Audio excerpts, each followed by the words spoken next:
दिल के ऊपर जो खून की नालियां होती हैं या आर्टरीज जिन्हें हम कहते हैं, जब तक वो 70% से ज्यादा ब्लॉक नहीं हो जाती, आपको हार्ट अटैक का पहला साइन तक नहीं आता और आपको पता भी नहीं चलता कि आपकी खून की नालियों की ब्लॉकेज शुरू हो गई है। आज की वीडियो जो है वो इसी के ऊपर है कि अपनी आर्टरीज को, अपनी खून की नालियों को आपने किस तरह साफ करना है। मेरा नाम डॉक्टर मुस्तफा है और आज की वीडियो के अंदर हम बात करने जा रहे हैं खून की नालियों की सफाई की।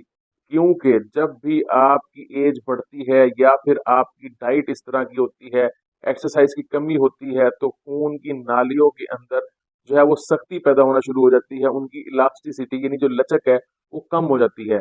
और दूसरा उसके अंदर क्या काम होता है कि उसके अंदर फैट डिपॉजिट होना शुरू हो जाती है। और ये एक बड़ा ही कम्प्लेक्स किस्म का जो है वो प्रोसीजर होता है, जिसमें आर्टरीज अंदर से जो है वो टूट फूट का शिकार होती हैं और उनके ऊपर जो है वो डिफरेंट किस्म के कोलेस्ट्रॉल, फैट्स और प्रोटीन्स और कैल्शियम और इस तरह के काफी सारे जो है वो एलिमेंट्स जो आपके खून के अंदर होते हैं, वो उस जहां पर वो आर्टरी डैमेज हुई होती है उसके ऊपर वो चिपकना शुरू हो जाते हैं और वहां से वो आर्टरी को ब्लॉक करना शुरू हो जाते हैं। क्योंकि हर आर्टरी का एक ल्यूमेन होता है, यानी उसके अंदर जो है वो एक सुराख होता है जिसमें से ब्लड गुजरता है।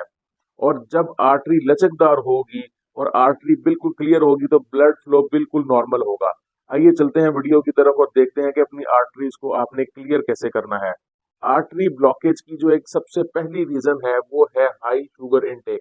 अब आप पूछेंगे हाई शुगर इनटेक में क्या होता है। जब आप बहुत ज्यादा शुगर इनटेक करते हैं तो आपके बॉडी के अंदर फैट डिपॉजिट होना शुरू हो जाती है, आपके जिगर के ऊपर चर्बी आ जाती है, आपके पेट के हिस्से जो फ्रंट वाला हिस्सा है उसके ऊपर जो है वो चर्बी आना शुरू हो जाती है और जिस्म के अंदर इन्फ्लेमेशन कॉज करता है एजीए, जिसे कहते हैं एडवांस ग्लाइकेट एंड प्रोडक्ट्स।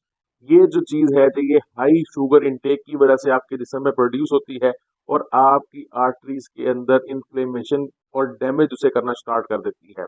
तो सबसे पहले जो आपने स्टेप लेना है वो आपने ये करना है कि अपनी शुगर की इनटेक को कम करना है। दूसरा जो इसके अंदर पॉइंट है वो है आपने अपनी डाइट के अंदर जो है वो बेस्ट ऑयल का इस्तेमाल करना शुरू कर देना है।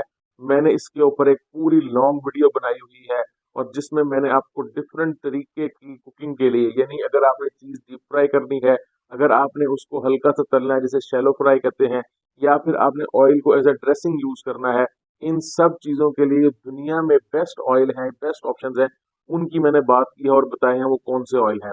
बेसिकली ऐसे ऑयल जिनमें ओमेगा 3 ज्यादा होता है और ओमेगा 6 ज्यादा होता है, जो बुरे किस्म के फैट्स हैं, जो सैचुरेटेड फैट्स हैं वो कम होते हैं, उनका इंतखाब करना बहुत जरूरी है।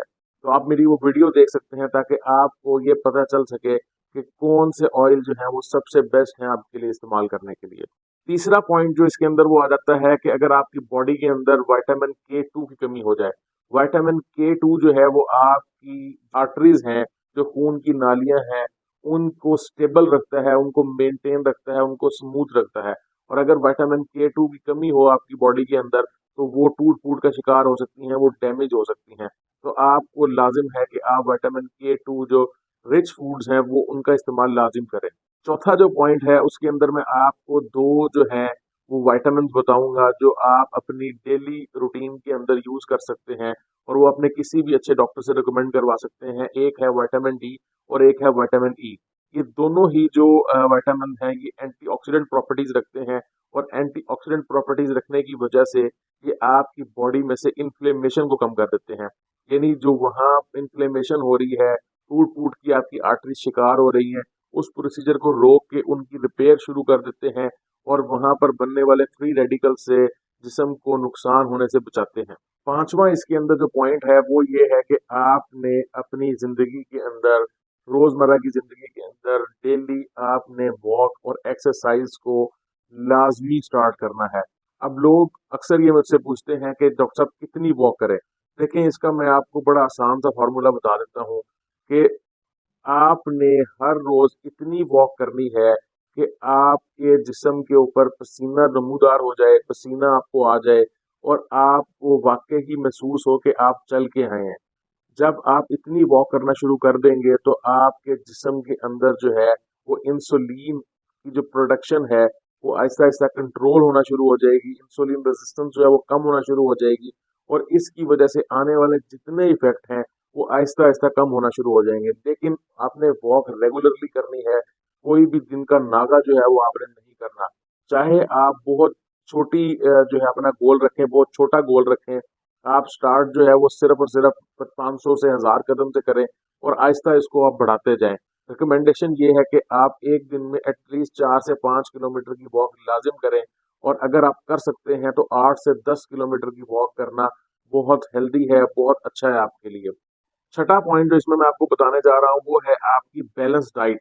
बैलेंस डाइट का मतलब ये है कि आपने जो स्नैकिंग करते हैं, यानी आप खाने के दरमियान जो छोटी मोटी चीजें खाते रहते हैं, बिस्किट्स वगैरह खा लिए, चॉकलेट्स खा ली, टॉफीज खा ली, इस तरह की जितनी भी स्नैकिंग है आपको आपको चाहिए आप उसे रोक दें और आप टाइम पे खाना खाना शुरू करें। और इसके अंदर जो सबसे इम्पोर्टेंट बात है वो ये है कि आपका जो खाना है वो तीनों चीजें जो लाजमी जुज्व है उसका वो शामिल होनी चाहिए, यानी कार्बोहाइड्रेट भी होने चाहिए उसके अंदर हेल्दी फैट्स भी होने चाहिए और प्रोटीन्स भी होने चाहिए। इन तीनों का मिक्सचर जो है आपने वो खाना इस्तेमाल करना है। कभी भी आपने सिंपल कार्बोहाइड्रेट ज्यादा नहीं खाने, सिंपल फैट्स ज्यादा नहीं खानी, और प्रोटीन भी अकेली अगर आप बहुत ज्यादा इंटेक करते हैं तो कॉन्स्टिपेशन यानी कब्ज वगैरह का शिकार होने का खतरा है। तो आप इनका मिक्सचर करके खाएं। जैसे कि मैं आपको एक मिसाल देता हूं कि अगर आप रोटी खाते हैं तो उसका ग्लाइसेमिक इंडेक्स 65 है, लेकिन अगर उसी रोटी के ऊपर अगर आप देसी घी थोड़ा सा लगा लेते हैं तो ना सिर्फ उसका ग्लाइसेमिक इंडेक्स गिर जाता है बल्कि उसकी न्यूट्रिशनल वैल्यू जो है वो भी बहुत अच्छी हो जाती है। तो मैं आपको रिकमेंड करूंगा कि आप अपने खाने के अंदर जो है वो इन तीनों चीजों का इस्तेमाल करें। आखिरी जो पॉइंट है उसके अंदर मैं आपको दो बोनस टिप्स देने लगा हूँ। एक तो आपने अनार का इस्तेमाल करना है, दूसरा आपने सेसमी सीड्स का इस्तेमाल करना है। ये दोनों जो है इनके अंदर इस तरह के केमिकल्स मौजूद हैं जो आपकी आर्टरीज की हेल्थ को बरकरार रखते हैं और खून के फ्लो को जो है वो बहुत अच्छा और मेंटेन रखते हैं, जिसकी वजह से आर्टरी के अंदर प्लेग या फिर जिसे आप कहते हैं कि आर्टरी ब्लॉक होना जो है वो उसमें बहुत ज्यादा कमी वाकई हो सकती है। शुक्रिया।